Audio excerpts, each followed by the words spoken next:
Hey there my lovelies, and welcome to my booktube channel, The Sassy Library Fox. My name is V, and today I'm going for a Christmas tag. A Christmas tag I've been tagged for years. It's the Nightmare Before Christmas book tag, and the two people that were so kind to tag me were Gem at the Creepy Geek. I had to write it down because Gem changed her channel name quite a couple of times ever since she tagged me in 2021. Oops. It's been a while.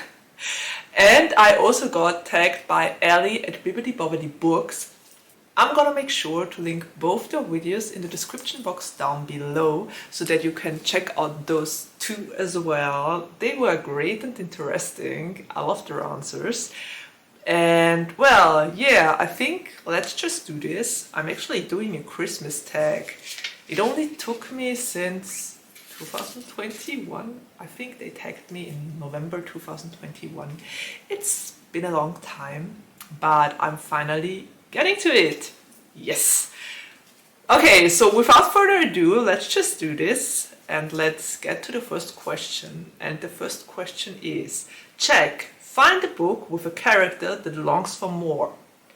And I think the book I will pick for that one, or the book series, is And I Darken by Kirsten White, because Lada and Radu are really longing so much in this book. They are both siblings. They are not just both longing for the same man, but they are also longing for so many other things. They crave their home country. They want to go back home. They want to become more than they are. I mean, Lada wants to be a prince and become the Prince of Wallachia. So they are both so driven. Lada is more driven in the ambitious kind of way and career path kind of way. She wants to rule her country. She wants to go back to Wallachia and take her throne. And Radu is more driven in the sense of love, and the longing of both of them is so palpable in the book and in the series. They are both, I think I've never read a series in which the longing was so strong. So yeah, I think this one really answers that question. And Radu is longing love and acceptance, and I love both those characters. They are great, both in their own way, and they are both kind of driven. Yeah, so a character that longs for more. Actually, it are two characters in that one, but they are siblings, so I suppose this still counts. It still counts, okay? Let's count it. So let's just heed to the second question then. Sally, a book with a character that loves someone so much and gets them in the end. And I think Gem was the one who gave the answer of Wolf Song by T.J. Klune. And I think that I totally agree with her and her opinion, because there are 4 different books and I only read the first one. I'm halfway through the second one, and the characters in the books all belong to the same family and pack. It's a Wheel of Story, if you don't know that about the book.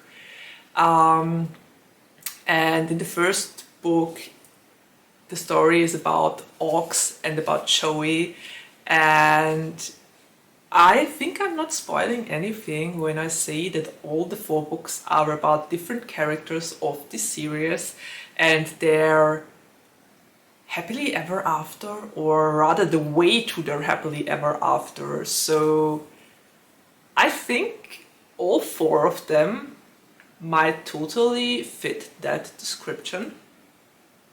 And I only read Wolf Song, but Ox and Joey's journey was quite quite the hard ride, so I'm pretty certain that all the other hairs in the other 3 books are totally deserved, and yeah, I think they all fall under this category. And they love each other so much. You can read that in every line of the book. It's just so heartwarming, and the found family trope is really chef's kiss. Okay, so much for the second question. I'm just gonna take a sip here before we come to the third question, which is Zero, a book with a loyal sidekick character. And quite honestly, the first book that automatically came to mind when I thought about a fiercely loyal side character is The Lord of the Rings, Samwise Gamgee. It's been ages I read The Lord of the Rings and the entire trilogy, but Samwise Gamgee is one of the most loyal and trusting and, I don't know, caring characters I ever came across. I think it says a lot that I read the entire Lord of the Rings trilogy a couple or at least 15 years ago, and that I still think that he is the most loyal character ever. So Samwise Gamgee is just amazing. He's really... You all want to have a best friend like that. Seriously. The way he supports Frodo and helps him through their journey and their hardships is just... yeah. Samwise Gamgee is the answer to that. And if you still haven't read The Lord of the Rings, what are you even waiting for? It's such a great trilogy, and yes, it's a fantasy book, an epic fantasy book at that, so you might get a lot of country descriptions, but it's worth it, I swear. Okay, next up, question number 4. Oogie Boogie, a book with a hell of a wicked villain. And yeah, there's also one book that instantly comes to mind, and it's The School for Good and Evil by Soman Chamani. I hope I didn't butcher that. This book was so great because it's basically about 2 girls named Agatha and Sophie, and they are best friends and have been best friends for years. They are very different, but they still make it work somehow, and they are kind of taken in the woods to the School for Good and Evil, and everyone who got to know them would think that Sophie, the blonde, pretty and sweet girl, would come to the School for Good, and that Agatha, the more or less gothic, dark thoughts, sarcasm kind of girl, would get into the School for Evil. But then it's actually the other way around, and I absolutely loved this approach to the book. I don't want to spoil who's going to be the villain in this one, but let me tell you this. It was done masterfully. The descent into being evil and becoming a really cunning and cruel villain was done masterfully, and I just loved it. I really need to get to the second book.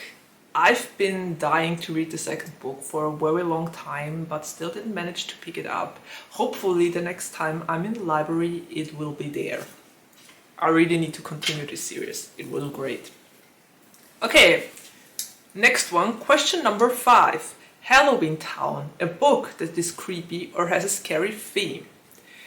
And the first book, once again, there are immediately books that are popping into my mind. And with this one, it's Into the Drowning Deep by Mira Grant. I love this book. It was amazing. It was so well done. It was such a surprise because I read that one for Rainbow Ween, I think about 2 years ago. Yeah, it must have been 2 years ago. And I wanted to read that one because everyone said scary, bloodthirsty mermaids that attack people on a boat. And I was like, oh, that sounds great.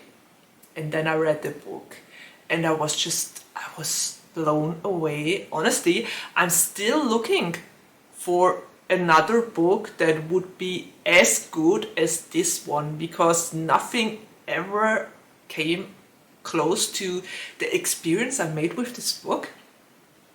Those killer mermaids, they weren't just, I don't know, gory and cruel and destroyed the people they attacked. They were also extremely intelligent and they used sign language to communicate with each other. And then we have all those scientists on the boat, or on the ship actually, not a boat, it's actually a ship, that want to find out where they live. They have this journey to the Mariana Trench in order to find out if they live down there or not. And then they get attacked by them. And the scientists, the facts, the scientific backgrounds were done so well, but it was also so extremely suspenseful. I just sat at the edge of my seat and wanted to know what would happen next. It was like reading a horror movie, a really well done one at that. And it was just, honestly, if you haven't read Into the Drowning Deep and you're looking for a book that is really gory and creepy and also feels like reading a horror movie with lots of scientific facts and great queer representation and other representation, then that's the book for you. Yeah. Okay, next one, question number 6. Before I continue to babble here all too long, I'm just gonna take another sip.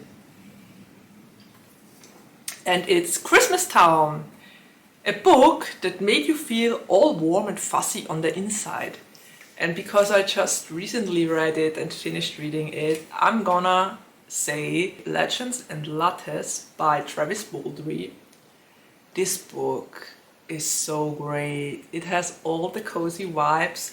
There doesn't happen a lot in the book. I mean, we basically have Viv, a former mercenary or soldier that decides she wants more from life than just the next fight. And so she buys a shop and turns it into the first coffee shop in that town. And then she hires Cal, a hop, and Tandri, a succubus, I think, if I remember it correctly, and Thimble, her baker, which made really amazing and great, delicious food. Honestly, my mouth is watering just thinking about the book.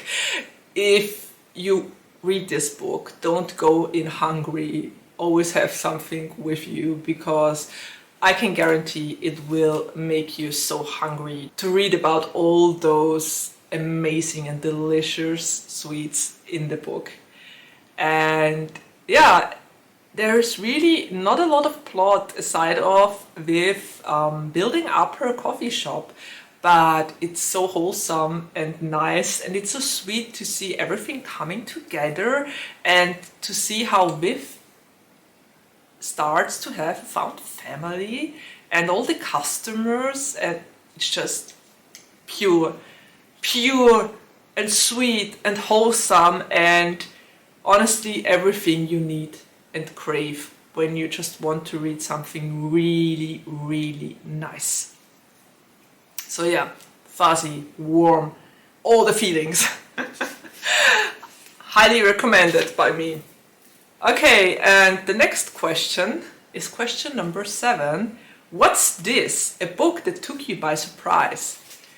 And I'm going with Imogen, obviously, by Becky Albertelli here, because as some of you might know, at least the people who followed my channel for a while, Becky Albertelli is a hit and miss author for me. I loved Simon versus the Homo sapiens gender, and then all the other books were kind of okay. Some were better than the others. And then I came across Imogen, obviously. And that one totally nailed it for me once again. I loved it. It was great. And it's basically about Imogen, and Imogen is a girl that always had crushes on straight guys and really liked to crush on them. But then one day she visits her bestie, and her bestie kind of told her friends at college that her and Imi had some relationship going on when she still lived there. And Imi plays along because she doesn't want to out her friend or to out the lie of her friend. And well, then she meets Tessa, one of her bestie's new friends, and suddenly realizes that she might be not as straight as she thought she would be. It was really such a nice and sweet story. I loved all the topics that were tackled in here. We have quite a couple of interesting topics that were addressed in this book. Biphobia, for instance, and the struggle of coming out. Also some sort of, well, you can say it's coming of age, because Imi is forced to realize a lot of things about herself she never thought about before, and it was really well done. And that actually surprised me because, as I already said, Becky Albertelli's books are always rather hit and miss, and the last couple of books were more on the miss side. So that I really loved that one was a total surprise. But a good surprise in that case. Okay, and the last question, or actually it's not a question, it's the I need to tag people for this tag kind of thing. So, who am I going to tag? I wrote down a couple of names, and let's just see if you already did that one or not. Chances the people I'm going to tag did this one are pretty high, because as I already said, I got tagged for this in 2021, which is more than 3 years ago now. Yeah, but I'll still try to make this work. Maybe some of the people I'm going to tag didn't do the tag already and are happy to do it now. So the first person I tag is Becky at Teacup the Storyteller, then Jay at My Quarter-Life Crisis, Bia at Mama Needs Sweet Romance, Paige at Pages with Paige, Ash at Books to Ashes, and last but not least, Epic Tales, because I really would love to hear his approach on all those questions. He reads a lot in the grim, dark, horror and gory kind of genre. So I would really love to hear his answers to this tag and his approach on the different prompts. I'm sure it's going to be interesting. So for that reason alone, I'm tagging him. Epic, I would love for you to do that one. You don't have to. None of the people I tagged here have to do the tag, but I'd really love to hear your answers. And if you are watching this video and I didn't tag you, consider yourself tagged if you want to do it. So yeah, I think we're already at the ending of my video, and there's nothing left to say except of take care, stay healthy and safe, and see you around the next time. Bye!